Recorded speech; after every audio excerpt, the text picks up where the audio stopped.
Herzlich willkommen zur zweiten Wahlsendung der Sozialistischen Gleichheitspartei zu den Bundestagswahlen 2021. Wir haben uns entschieden, angesichts des historischen Debakels des amerikanischen und auch des deutschen Imperialismus in Afghanistan dieses Thema ins Zentrum unserer heutigen Sendung zu stellen. Und ich freue mich sehr, dass wir dazu als Gesprächspartner David North, den Chefredakteur der World Socialist Website und Autoren zahlreicher Bücher, gewinnen konnten. Diese Ereignisse zeigen, wie verhasst das Marionettenregime in Kabul war. Der Zusammenbruch eines Regimes, das durch einen verbrecherischen Krieg und eine verbrecherische Besatzung aufgezwungen, mit Lügen gefördert und durch Ermordung, Folter und die Bombardierung von Zivilisten an der Macht gehalten wurde. Mit der schlagartigen Machtübernahme der Taliban in Afghanistan sind nicht nur das Marionettenregime von Präsident Ashraf Ghani und die afghanische Armee wie ein Kartenhaus in sich zusammengefallen, sondern auch die Lügengebäude, auf denen der längste, umfassendste und teuerste Kriegseinsatz der Bundeswehr beruhte. Tausende Zivilisten starben unter dem Bombenhagel amerikanischer Kampfflugzeuge. Das größte derartige Massaker, dem über 130 Zivilisten und zahlreiche Kinder zum Opfer fielen, ordnete am 4. September 2009 ein Offizier der Bundeswehr, Oberst Georg Klein, bei Kunduz an. Fast 165.000 Afghanen wurden nach offiziellen Angaben im Verlauf des Kriegs getötet.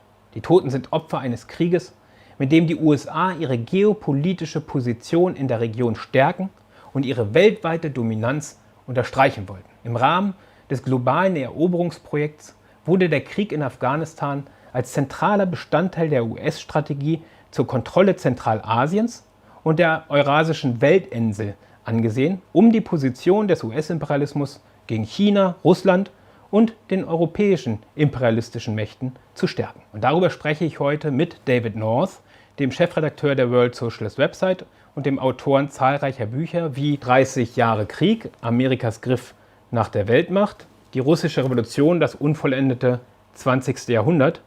Beides Bücher, auf die wir heute sicherlich noch zu sprechen kommen werden. David North ist der Vorsitzende der Socialist Equality Party in den USA, der Schwesterpartei der SGP in den USA, und er ist seit Jahrzehnten eine führende Figur der weltweiten trotzkistischen Bewegung. Herzlich willkommen, Dave. Die World Socialist Website hat in den letzten Wochen intensiv über das historische Debakel des US-Imperialismus in Afghanistan berichtet. Für die europäischen Regierungen kam der rasche Rückzug wie ein Schock.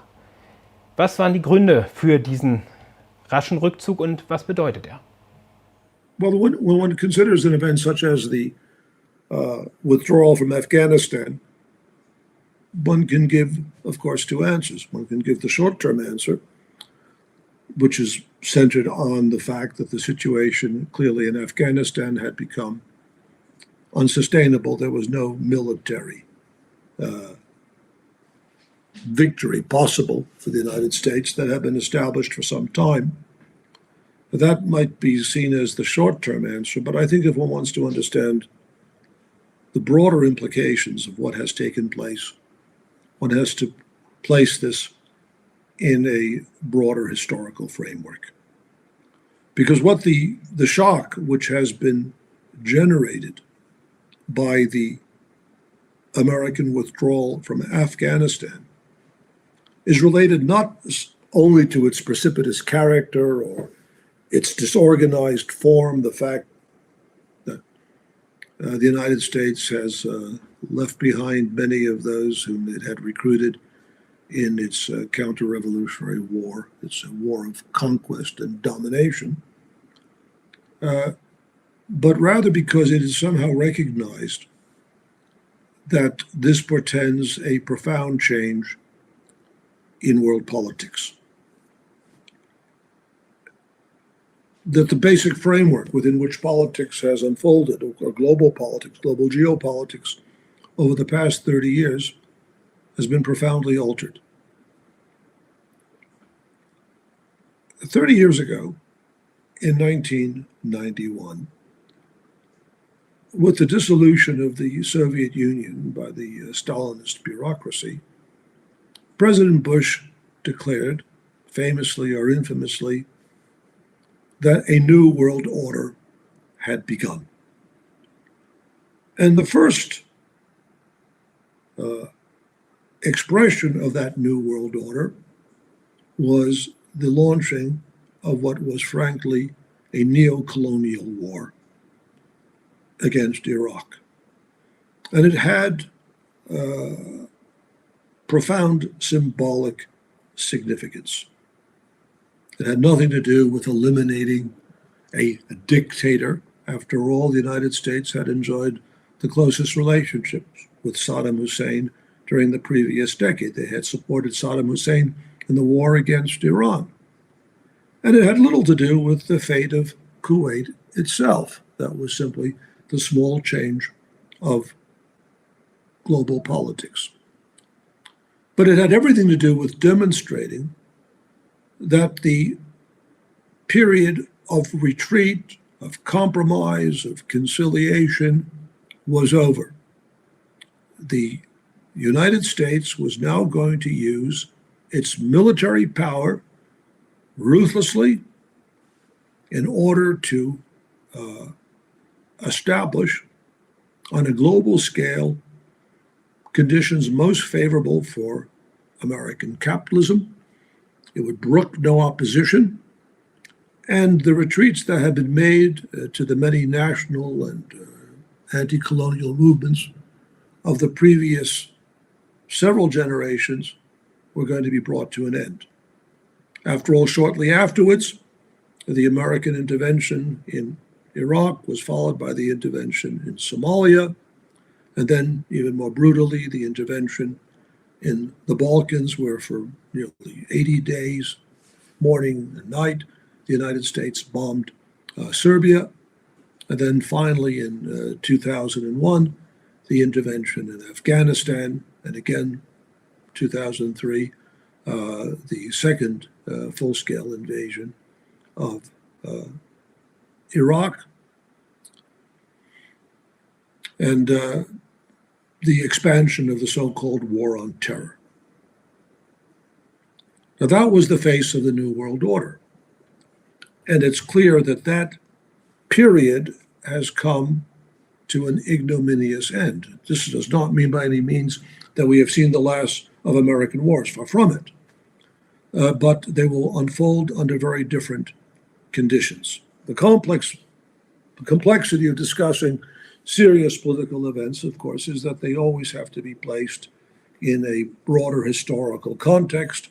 And so when one talks about the events of 2021, one must go back to 1991. But if one wants to understand 1991, one has to place that itself in a broader framework. When the proclamation by Bush of the New World Order was also accompanied by another famous declaration by an American academic and analyst, Francis Fukuyama, the end of history. Or the statement by the left neo-Stalinist historian, Eric Hobsbawm, that the short 20th century had come to an end. What history do they believe had ended? What history were they referencing? What was the history that had opened up with the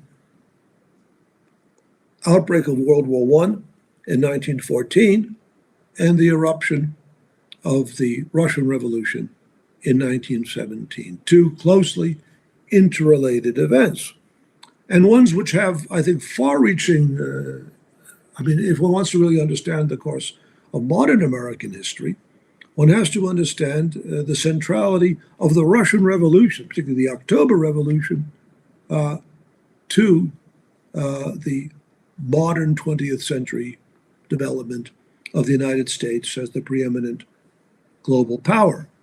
And here it's worth calling attention to two critical events of April 1917. The first was the declaration by Wilson, President Wilson, of war on Germany.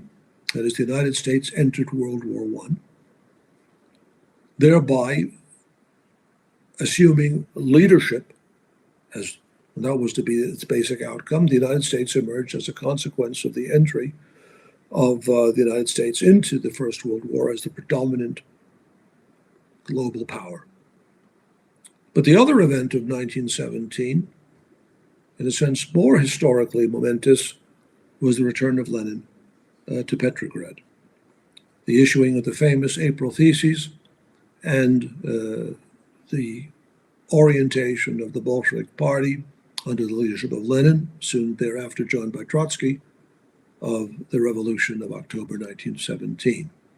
And from that point on, the fundamental conflict which asserted itself in world affairs was the conflict between imperialism, global imperialism, and the forces of world socialist revolution. All the major imperialist powers confronted that in one form or another. The United States confronted that, and of course, the German imperialism confronted that. One element, of course, of the Third Reich, with which historians are very familiar, and historians such as Kershaw have emphasized, and many others, is if there was any fundamental framework for the foreign policy of Hitler, it was the ultimate destruction of the Soviet Union. Now, the United States emerged, 1917, you have the emergence of the United States as potentially the dominant global capitalist power. That is certainly decisively established with the defeat of Nazi Germany and Imperial Japan in 1945. But from that point on, and even as it asserted itself as the dominant global power, it faced at the same time the rise of revolutionary movements throughout the world, which drew strength and inspiration from the victory of the October Revolution. And that, of course, includes the Chinese Revolution, the vast wave of anti-colonial struggles, to which imperialism was compelled to retreat and make certain accommodations, always, though, with the intention of regaining, at the first opportunity, the positions that it had lost. So in 1991, the dissolution of the Soviet Union by the Stalinist bureaucracy was seen as an end to that period of retreat. Now, imperialism could assert itself. But here we have to come back to another issue, and why that perspective was so fundamentally flawed. 75 years had passed since 1917, and the United States of 1991 was not the United States of 1917, nor was it even the United States of 1945. The United States emerged at the end of the Second World War as unquestionably the predominant, not just military, but the powerhouse of world capitalism. 75% of the world gold reserves were deposited in the United States. The economic decisions taken at Bretton Woods in 1944 had established the American dollar as the world reserve currency. All international trade, except trade, of course, except that sphere dominated by the Soviet Union, but all capitalist international trade was denominated in US dollars. The fundamental economic reality of the post-war period as it unfolded after 1944 was a system of fixed exchange rates where every currency in the world was given a value in relationship to the dollar. In Germany, ultimately, it was 4 marks to the dollar. Switzerland, 4 francs, 32 to the dollar. Well, no one could ever determine how many francs were necessary to buy a dollar. That changed every day throughout the 1950s and into the 1960s. But the dollar itself was denominated, the value of the dollar was fixed at $35 for an ounce of gold. Technically, the Bretton Woods system established that dollars held by trade partners of the United States could be reclaimed in gold at the established rate of $35 an ounce, a rate that had been established, by the way, in the 1930s. This was the economic underpinnings of the global power of the United States. What then took place, and why I want to stress this especially, and I think it becomes very important in understanding ultimately what took place in Afghanistan, was another event which occurred in August, and that was almost exactly 50 years before the precipitous withdrawal of the United States from Afghanistan and the collapse of the Kabul regime, was the collapse of the Bretton Woods system in August of 1971, when the United States unilaterally ended the convertibility of the dollar into gold. And we went to a system of fixed exchange, of floating exchange rates. But that was done because the United States, between 1944 and 1971, there had been a vast deterioration in the global economic supremacy of the United States. The reemergence of increasingly significant competitors in Europe, the reconstruction of capitalism in Japan, the turn from American surpluses into American trade and payment deficits made the Bretton Woods system increasingly unviable. And so 1971, the decision to end dollar gold convertibility was a fundamental declaration or recognition of the decline, at least in fundamental economic terms, of the United States.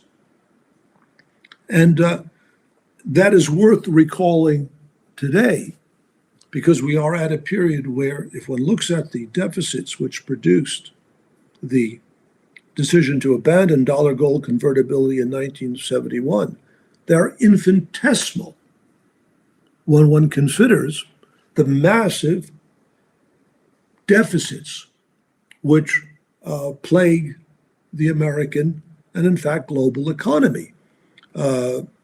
Trade balances, I mean, it's been decades since the United States had a surplus. In fact, trade balances are now in the deficit by hundreds of billions every single year. The payments deficits are in the hundreds of billions. The current accounts deficits are in the hundreds of billions. And to that, one must add the fact that in the 30 years since 1991, the United States has been at the center of a whole series of major economic shocks, which threaten the very survival of the global capitalist system. The most significant being that of 2008, when it is commonly recognized that the mad speculation on Wall Street, closely bound up with deeper and more profound problems of profitable production, sort of speculative capitalism created a situation in which the entire system came to the very brink of collapse and was only rescued by the decision of the Federal Reserve to essentially cover all the bad debts made by the swindlers who oversee Wall Street. And then you have, even more recently, I mean, you had almost overnight, the doubling of the American budget deficit. And then in response to the shock produced by the COVID-19 pandemic, another further massive expansion of deficit, now running into the trillions of dollars, which calls into question the entire viability of the American and indeed world economic system. So I believe the type of shock, or the type of, I mean, one has the impression, if I can put it frankly, the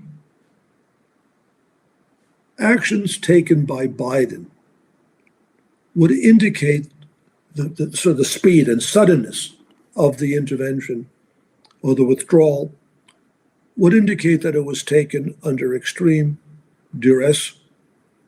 And one would imagine that, if I can use a well-known German phrase of existentialist philosophers, it was made clear to Biden sometime during the last month or so that the United States, economically speaking, was facing a Grenzesituation, that some sort of massive adjustment was necessary.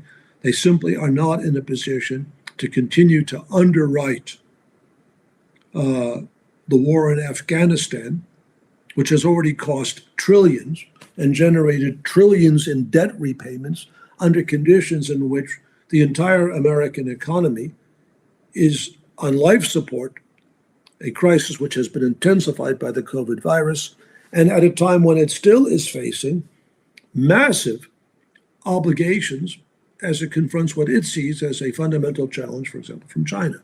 So under these conditions, one has the sense that the American withdrawal was precipitated by an accumulated crisis which has deep roots, but which now has spilled over. It could not simply be managed, by the financial manipulations of the Federal Reserve.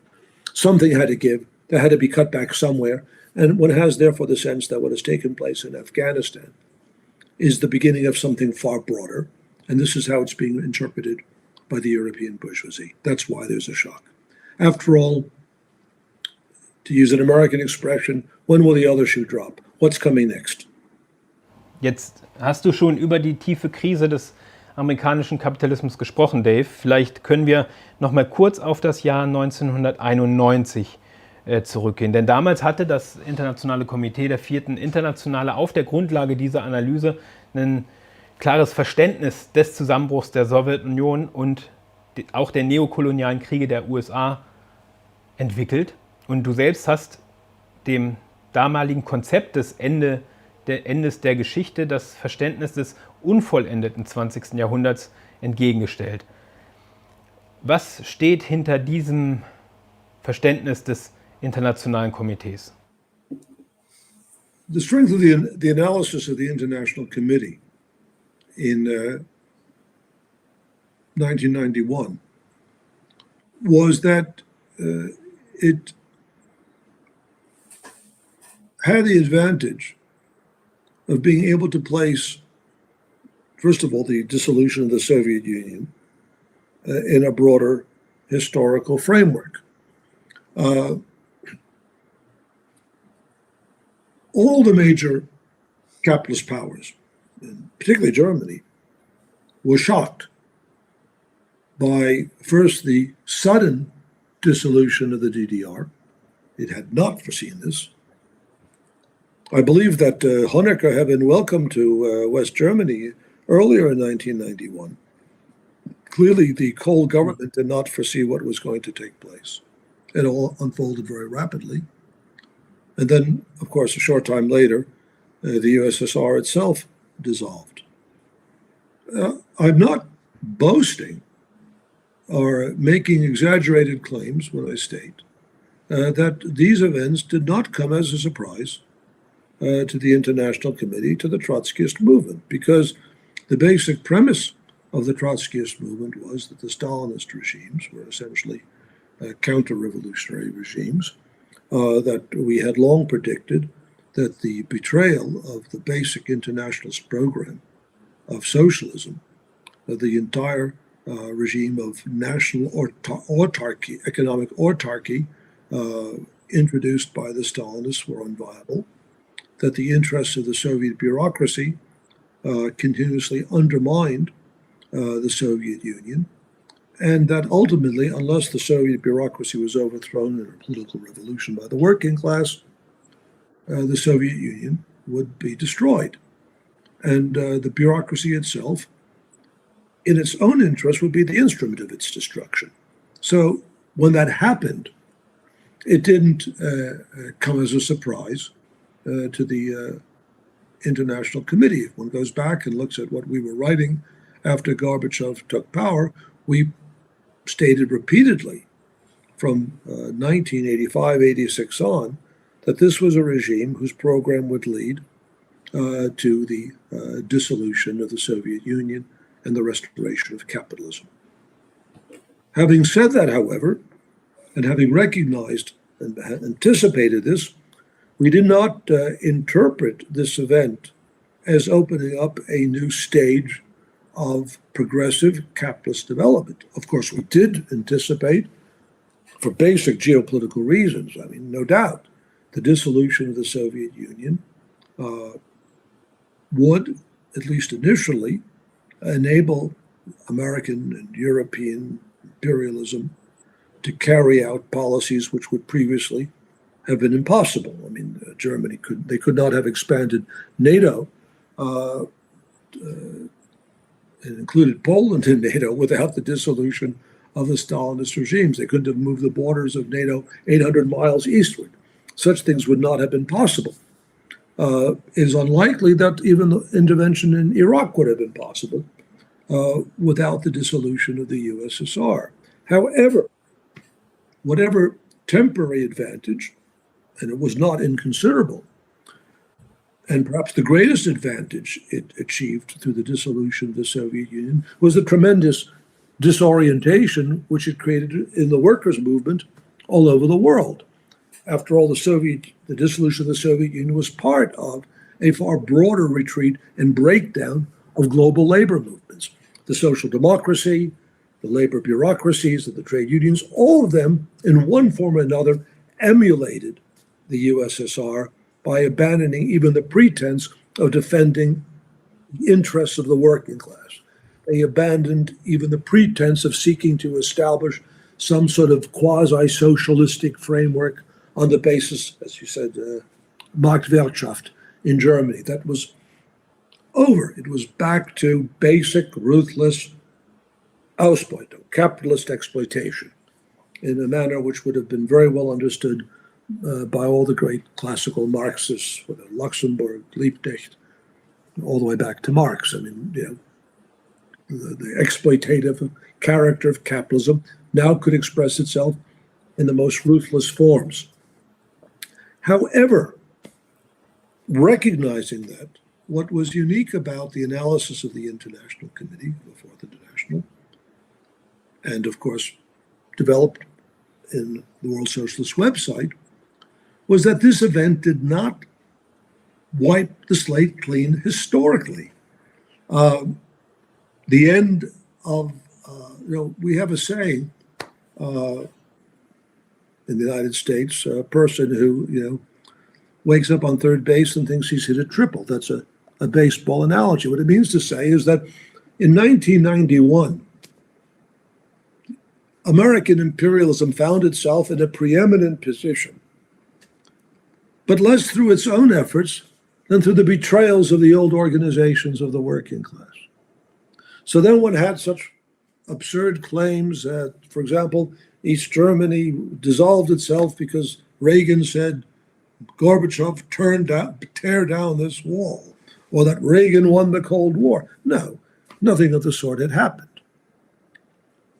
The Soviet bureaucracy, the bureaucracies dissolved themselves to a large extent to preempt growing opposition within an increasingly restive and militant working class. After all, there had been Czechoslovakia in '68.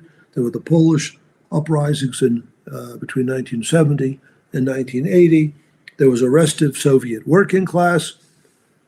In response to this growing threat, the bureaucracies dissolved themselves. And again, while this created in the short term certainly an advantage, it was, so to speak, an unanticipated bonus, it did not rewind the clock of history. It didn't put history back to where it was prior to the outbreak of World War I or World War II. That could not really be undone. And in fact, the crisis of capitalism had continued to develop and take ever more explosive forms.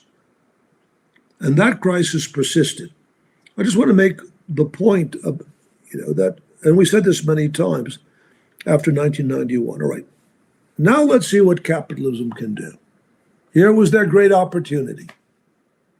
They didn't face the threat of a massive revolutionary movement of the working class, far from it. The trade unions disintegrated, the Soviet states disintegrated. The road was clear. And what did we have? A series of economic collapses, disastrous military interventions, and all of this. I think we cannot discuss the present situation without bringing this into the very center of the discussion, the outbreak of a pandemic in which all the contradictions of a dying social order find the most drastic expression. This is a crisis which clearly, in a rationally organized society, would be seen as a threat which requires a coordinated worldwide response. We're faced with a virus which threatens the lives of hundreds or billions of people.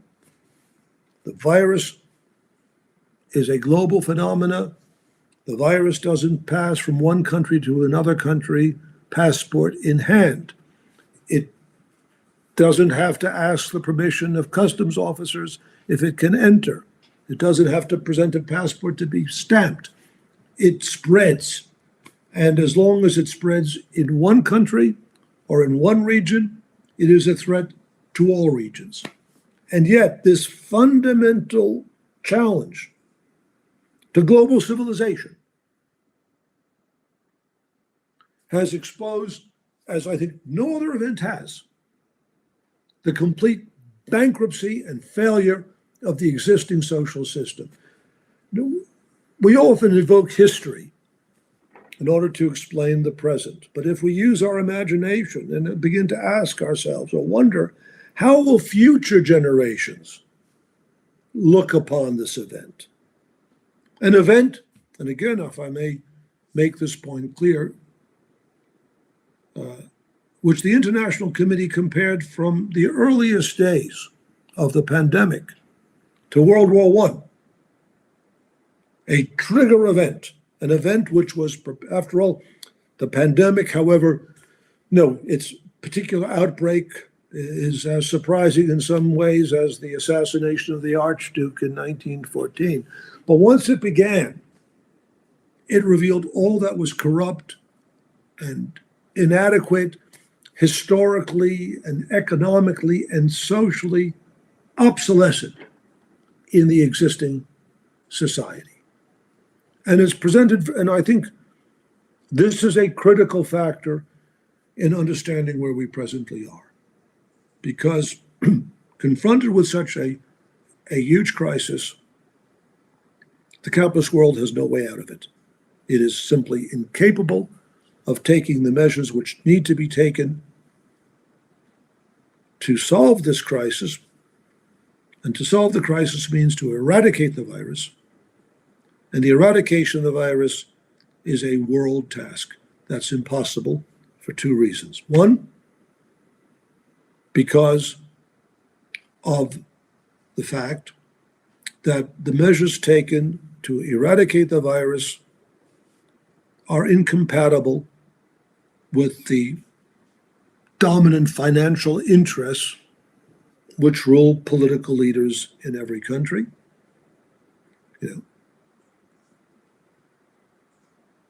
The essential step which must be taken to stop the virus involves shutdown of economic activities, certainly shutdown of schools, shutdown of workplaces.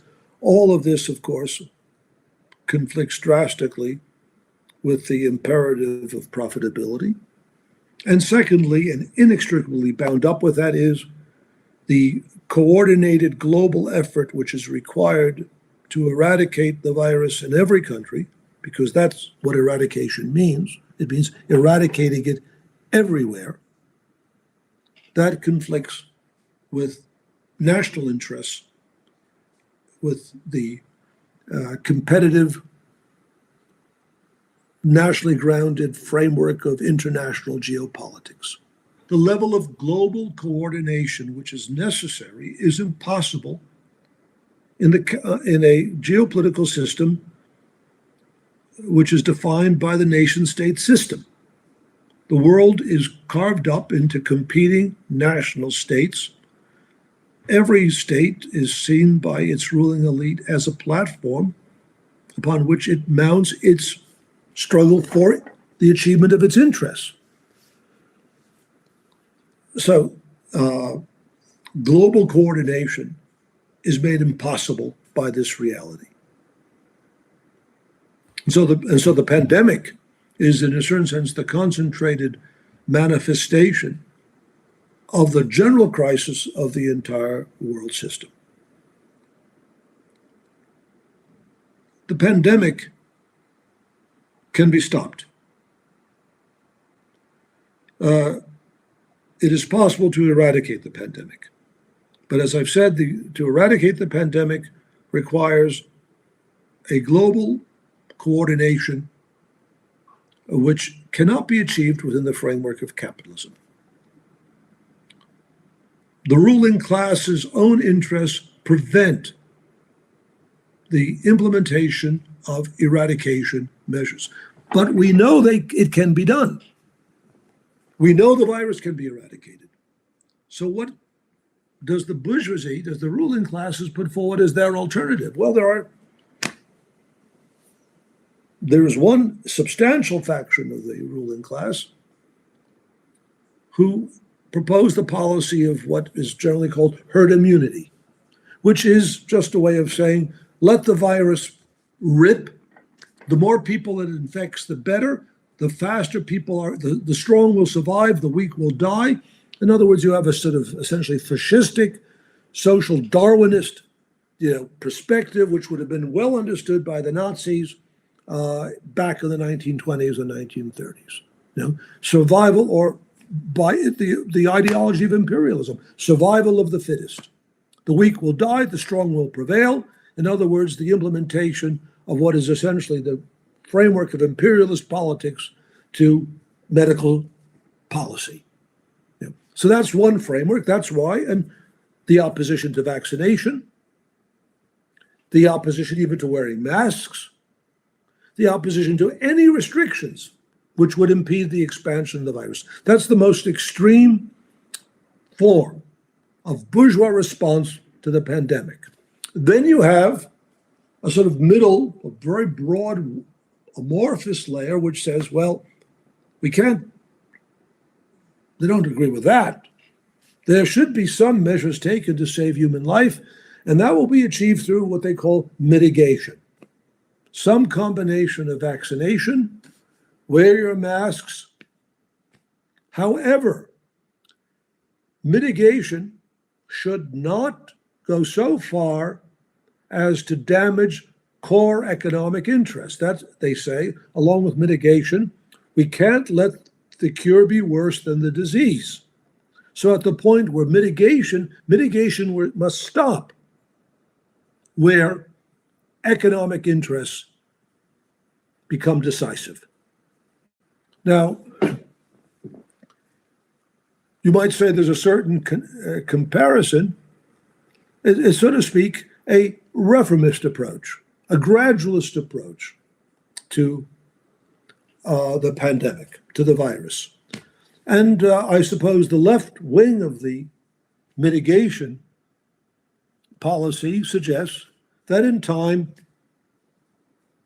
the coronavirus will evolve into the common cold. It will become, so to speak, socially harmless. Of course, that's a pipe dream.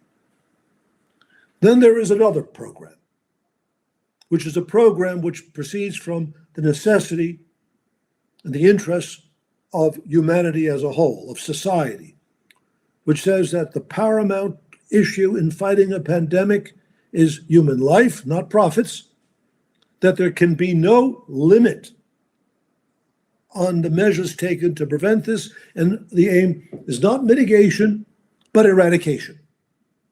The virus must be eradicated.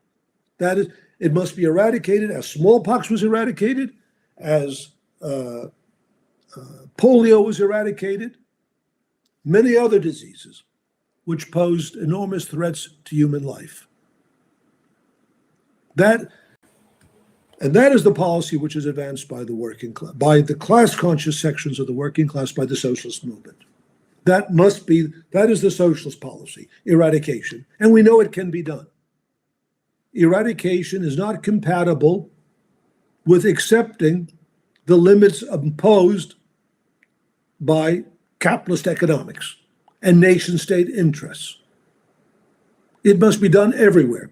The vaccinations must be made available, of course, because vaccinations are a critical element, and there are mitigation measures, but these mitigation measures are only effective within the framework as tactics governed by the strategy of eradication. So all of these issues now present themselves very, very directly. We're in the midst of obviously we've moved very far from just the question of Afghanistan, but we're in the midst of a global crisis of monumental proportions. And as I've indicated, I think this becomes very clear when one considers the pandemic itself. The only solution to the crisis we presently face is one in which power is transferred to that social force which has neither interest in war and certainly no interest in allowing the coronavirus to continue to spread through the population of the world. Ja, in der Corona-Pandemie wird der Klassencharakter der bürgerlichen Herrschaft besonders deutlich. Und eine solche Politik des Todes, wie du sie beschrieben hast, ist mit demokratischen Rechten für die Bevölkerung eigentlich unvereinbar. Und deshalb setzt die Bourgeoisie in wachsendem Maße überall auf der Welt auf autoritäre und auf faschistische Kräfte. Das gilt natürlich hier in Deutschland mit den rechtsradikalen Terrornetzwerken im Staatsapparat und mit dem Aufstieg der AfD und mit dem Umstand, dass sämtliche Parteien die Politik der AfD übernehmen und sie hofieren. Aber es zeigt sich natürlich auch sehr deutlich in den Vereinigten Staaten, wo Trump am 6. Januar einen Putschversuch unternommen hat. Wie steht's um die bürgerliche Demokratie in den USA? Das werde ich probieren jetzt in Deutsch.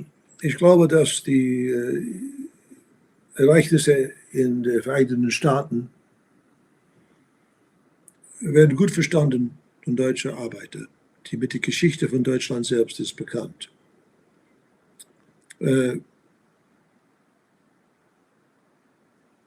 Es gibt natürlich, man muss immer vorsichtig sein, wenn man verschiedene Ereignisse vergleicht.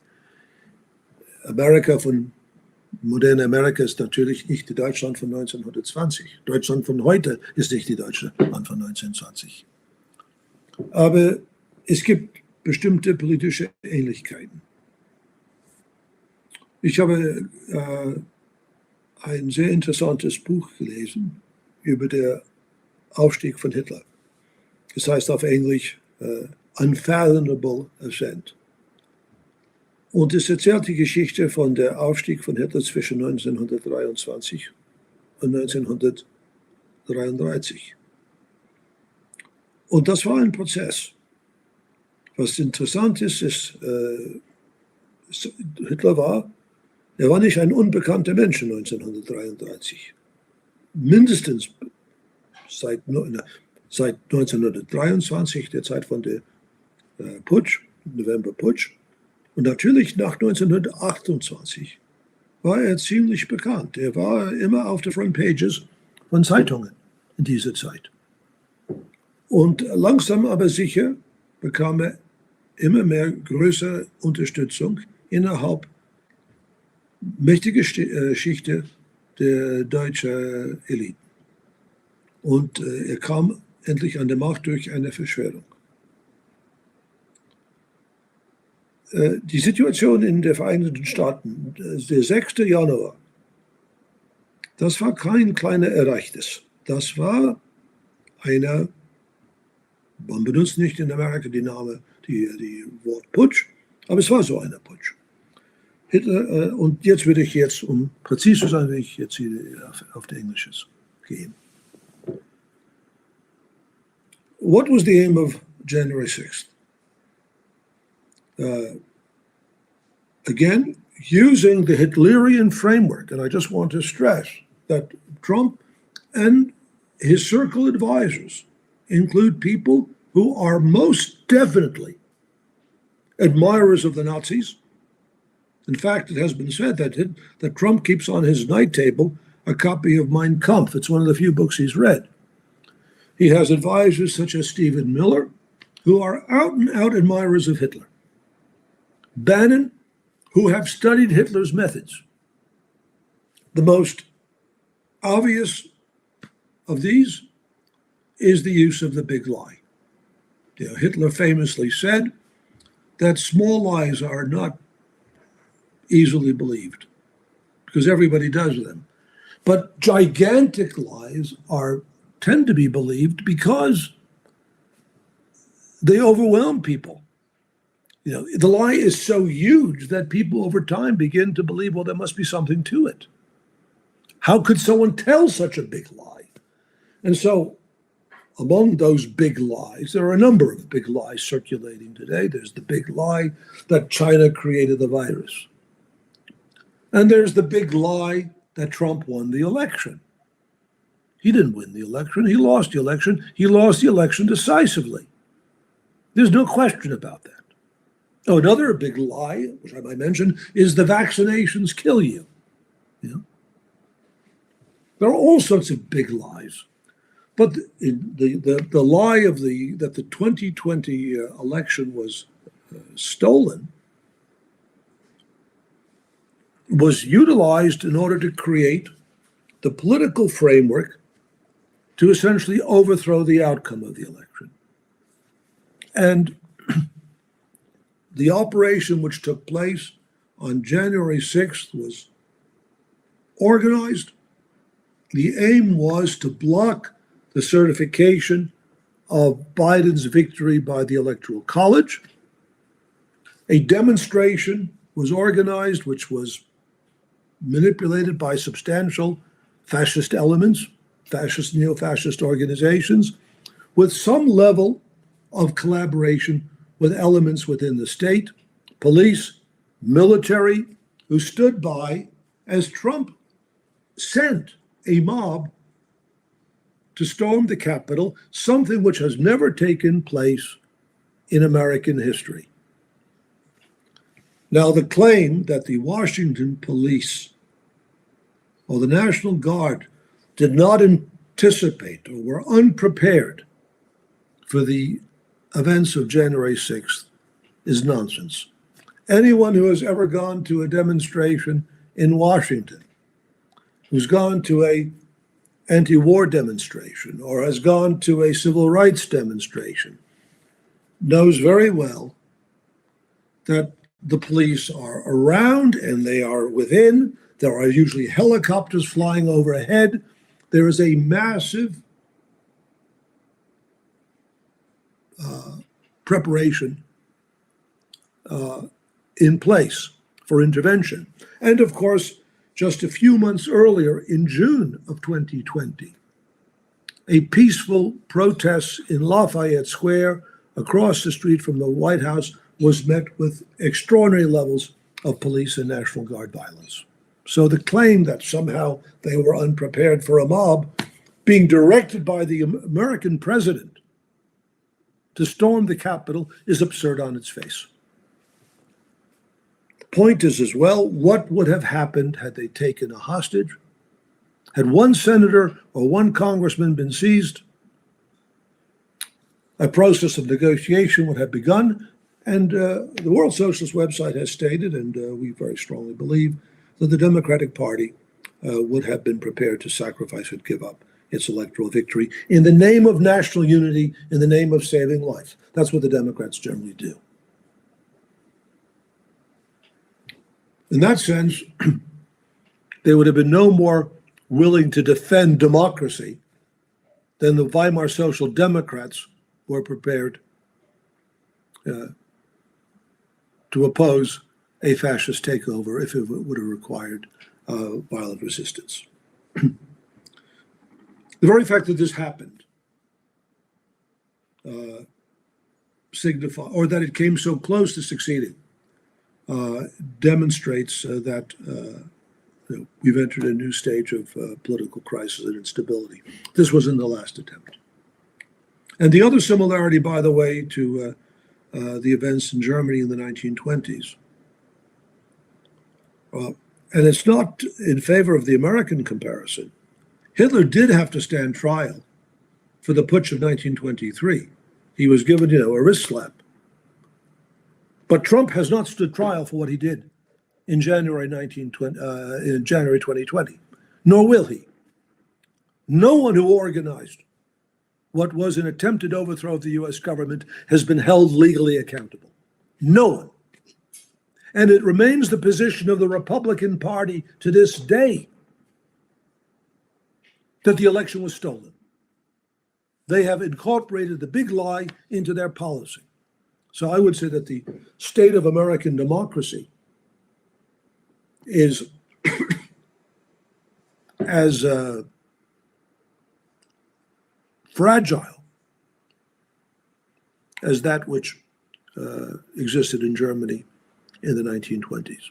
And all the more shocking given Weimar was barely in existence in the 1920s. It had just been created in 1919.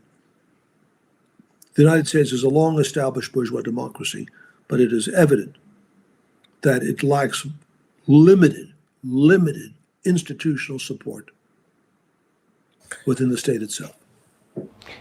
Ja, wie damals ist die Errichtung einer Diktatur eng mit der Entwicklung umfassender Kriege verbunden. Du hast schon gesagt, dass das Debakel in Afghanistan die Kriegsgefahr nicht gemindert, sondern ganz im Gegenteil erhöht hat. Kannst du dazu vielleicht ein bisschen mehr sagen? One thing one must always keep in mind, again, the withdrawal from Afghanistan does not portend a new era of peace. In fact, Biden himself said it very clearly. One of the motivations for withdrawing from Afghanistan is to concentrate on the central struggle against China and Russia. That's what he said. So, under conditions of an extreme crisis, being forced to make decisions, they can no longer afford the diversion of resources. At least from the Afghanistan front.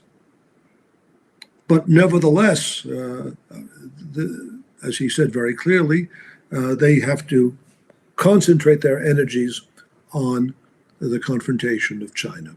But of course, one must understand that a program of war in any part of the world cannot be implemented without waging war on the domestic front. And that is true for the United States, it is true for Germany, it is true for Britain. The preparation for war requires the suppression of all social resistance from the broad masses. And of course, if we're correct in our analysis of the economic crisis, the preparation of war is not compatible with the granting of social concessions to the broad masses of the population. They will be resisted. And that is, just to bring this all together, that ultimately is the significance of the crisis of bourgeois democracy, the building up of fascistic forces all over the world, within the United States, within Germany. And so this is the question of the struggle against imperialist militarism becomes more intense. I just might add, in as much as we're speaking as well to a European audience, it would be a great mistake to believe that conflicts among the European powers themselves are a thing of the past. Far from it. To the extent that the United States is compelled to concentrate on or pursue its policies unilaterally, and to some extent must withdraw its focus from collaboration in international fora, so on. Who will maintain then the peace of Europe? What will stop I mean, I would imagine that as the French ruling class begins to contemplate a situation where it cannot rely upon the mediating influence of the United States, well, they'll take out the old papers, blow off the dust, and begin thinking about what it might cost to construct, not just a super Maginot Line. Suddenly the old conflicts will come up over borders, territories, who controls what. All of that will reemerge. The more recent efforts of the European ruling elites to project a global power framework, the recent discussions in Germany about Germany playing a major role in Asia, all of this was based on the assumption that it would be done somehow, even though there may be an element of competition, but it would be done somehow in concert with the United States. Now that is very much in question. And more significantly, the European working class, the German working class, seeing the failure of the United States in Afghanistan, they are going to realize that the claims of the European and the German, its own ruling classes, that they're going to somehow build an empire has even less credibility. It's not going to be believed.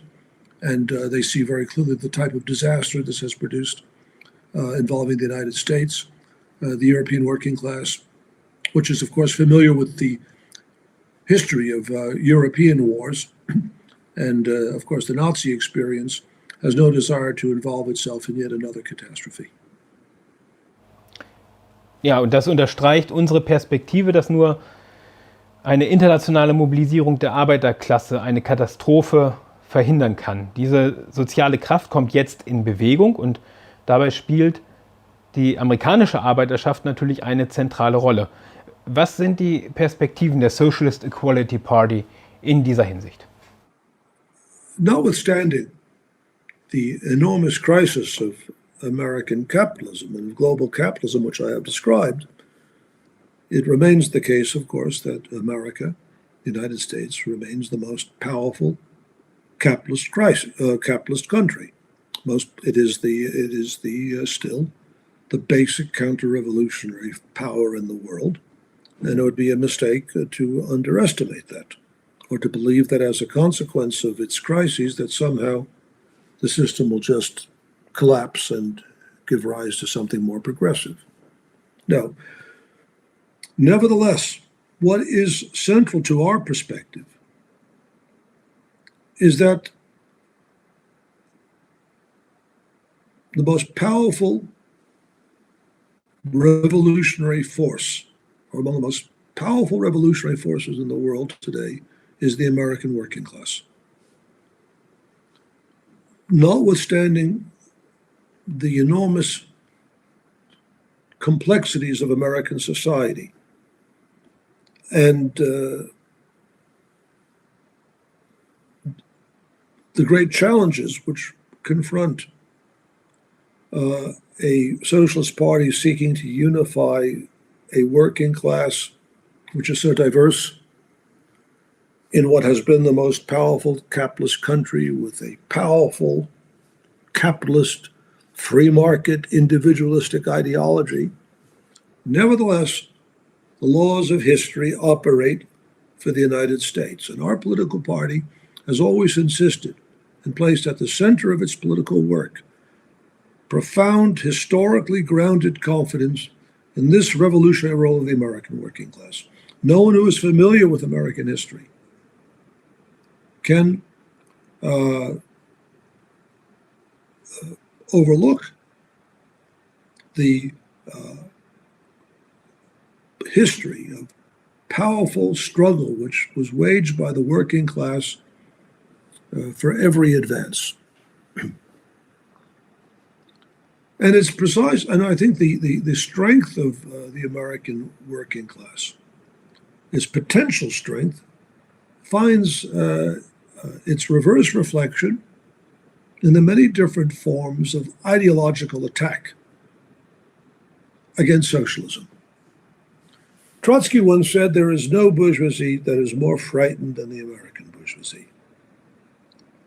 Why are they so frightened? Why, if they're so powerful, why are they so fearful? What is the reason for the persistence of American anti-communism? Why and for what reason did that become, so to speak, the secular religion of the American ruling class? And how, to speak about it in the most contemporary context, can one explain the obsessive focus on race, on gender, on different forms of identity, all of which are directed against the Marxist emphasis on the central significance of class in the understanding of modern society. The major and fundamental division in all capitalist countries is not between different ethnic groups, different racial groupings, different national groupings, gender. It's between class. And within the United States in particular, over the last 20, 25 years, the fixation on race has become, in particular, the fixation on race has been largely developed as a mechanism and as a means of countering the far greater reality of the identity of interests of all sections of the working class. That's why our party has rejected entirely this effort to promote a racial interpretation of history, an attempt to deny the progressive validity of such events as the American Revolution or the American Civil War. The history of America has, of course, been, like the history of every country, tortured, complex, one step forward, 10 steps backwards. That's often the nature of the historical process. But nevertheless, the dynamic thrust of history has been one driven by the struggle of the working class, and now a struggle which unfolds more clearly than ever before in history on a world scale. And so to speak of, placing for example, race at the center of American political life is false, not only because it provides no real understanding of the divisions within American society, a society in which such a small, infinitesimal segment of our population controls massive wealth. I think it's been shown that, the richest 20 people in the United States have collectively more money than the bottom 50% of the population. But not only does it not explain American society, it becomes completely worthless as providing an explanation for the dynamic of social life internationally. It has no value whatsoever. So, the decline of American capitalism, the mounting social contradictions of our society. Well, let me put it to you this way. What the pandemic shows is that every solution must be a mass solution.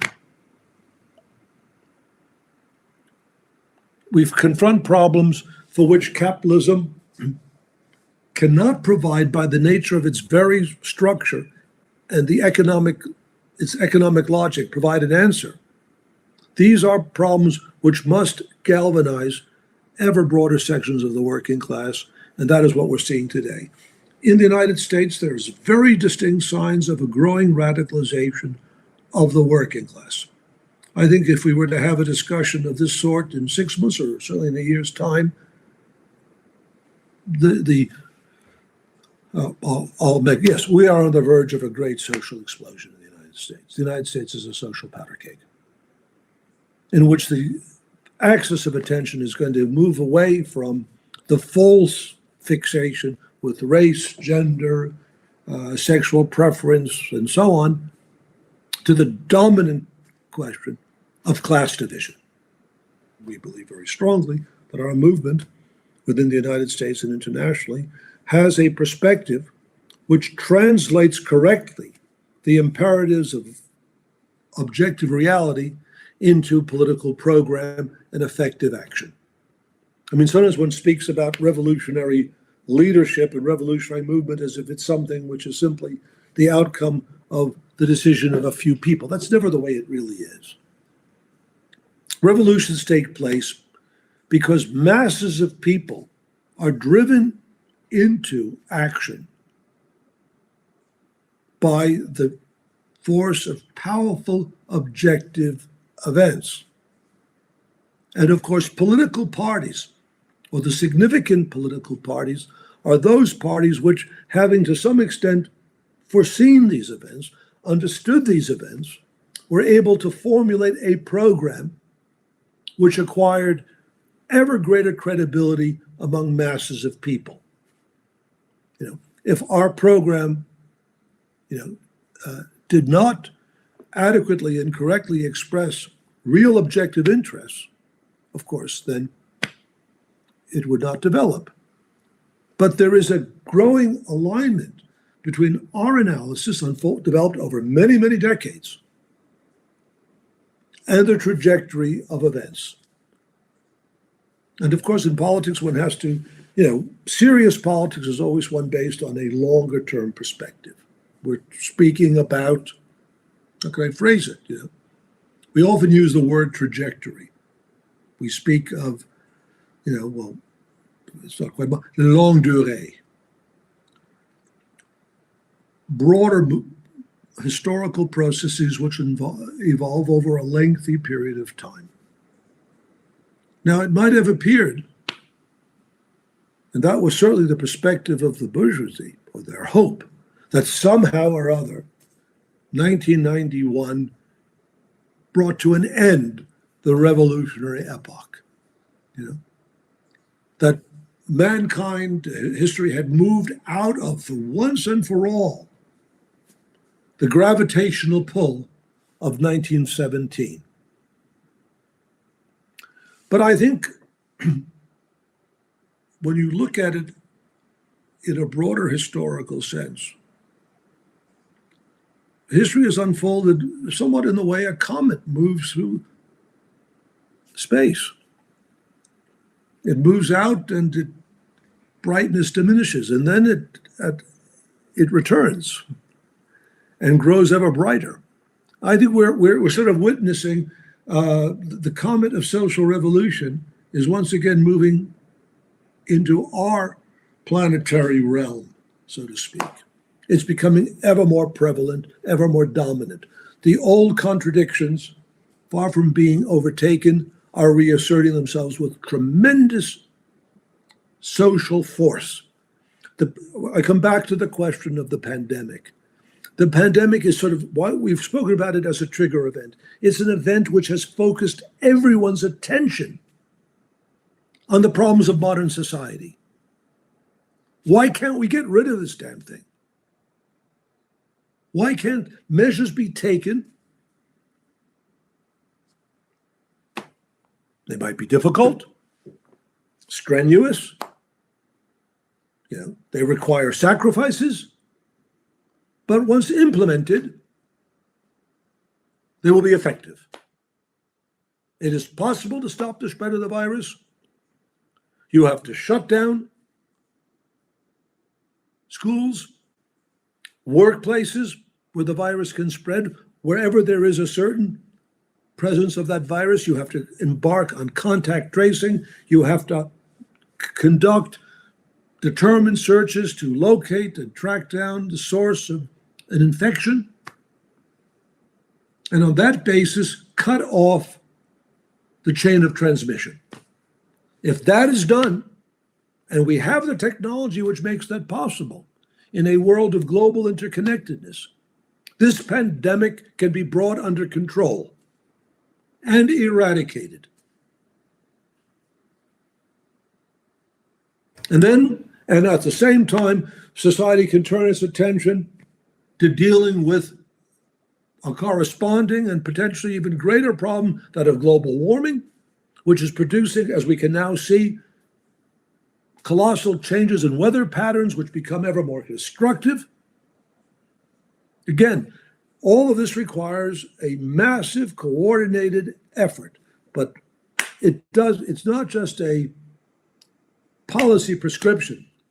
The implementation of policy obviously is a social issue which involves a conflict of conflicting social interests. One segment, the smallest segment of society, says, no, that is unacceptable. We don't want to spend the money. We don't want to sacrifice the profits. We don't want to sacrifice the geopolitical advantages. We will not do it. And so people will die. Or as the Prime Minister of England said, let the bodies pile high.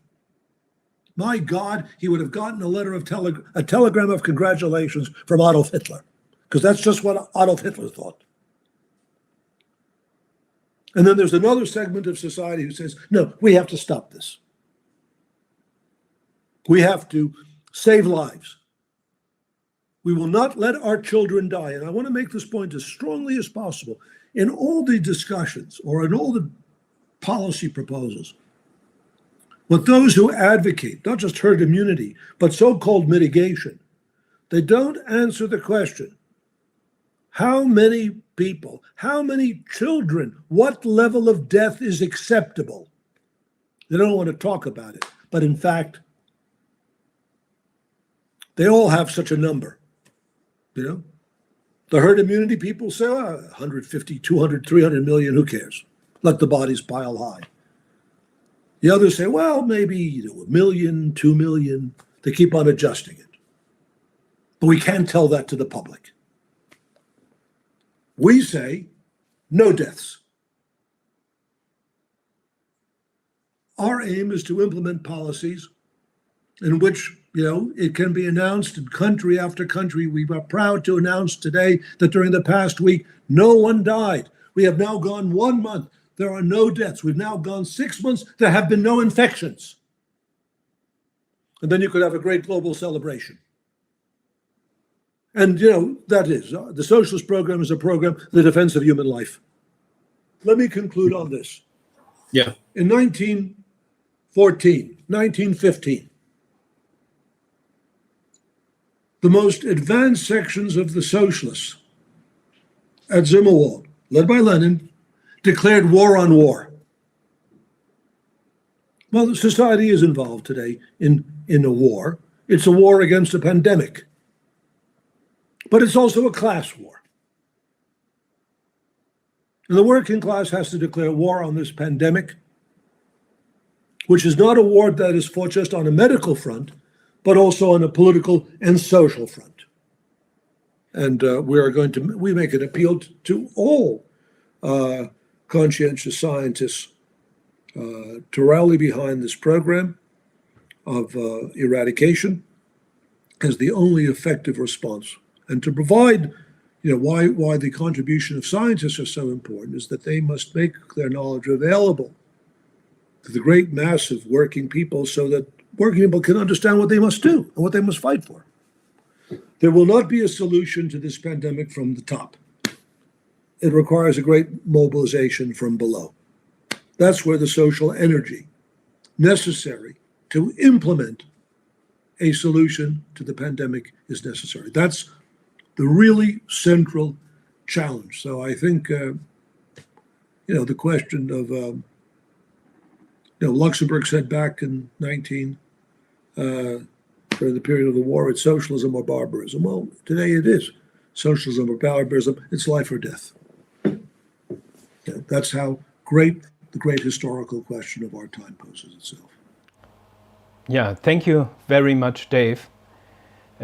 Das hat die sozialistische Antwort auf die Pandemie und auf die drängenden Probleme der Menschheit, glaube ich, nochmal sehr deutlich gemacht. Sozialismus oder Barbarei? Diese Frage stellt sich heute wieder in aller Deutlichkeit. Das unterstreicht auch die Bedeutung des Wahlkampfs der SGP. Denn auch der deutsche Militarismus reagiert auf das Debakel in Afghanistan nicht durch einen Schwenk zum Pazifismus, sondern mit umso krasserer Aufrüstung. Der CDU-Politiker Norbert Röttgen forderte in der letzten Woche mit Schaum vor dem Mund die Bundesregierung auf, eine neue Intervention in Afghanistan vorzubereiten und dabei eine führende Rolle zu spielen. Und ähnliche Kommentare fanden sich in der FAZ, der Zeit und dem Spiegel. Auch Vertreter anderer Parteien stimmten in den Chor ein. So Die Grünen, die eine Hauptverantwortung für den Krieg tragen, nannten den Abzug der Truppen das größte Problem. Die Rufe nach einem neuen Kriegseinsatz in Afghanistan sind Teil der Rückkehr des deutschen Militarismus. Seit führende Politiker 2014 das Ende der militärischen Zurückhaltung Deutschlands verkündeten, wurde der Militärhaushalt von unter 40 auf über 50 Milliarden Dollar gesteigert.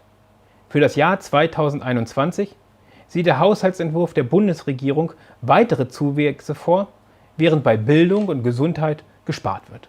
Und auch nach dem Ende des Afghanistan-Einsatzes befinden sich tausende deutsche Soldaten in 16 Auslandseinsätzen und Missionen auf 3 Kontinenten.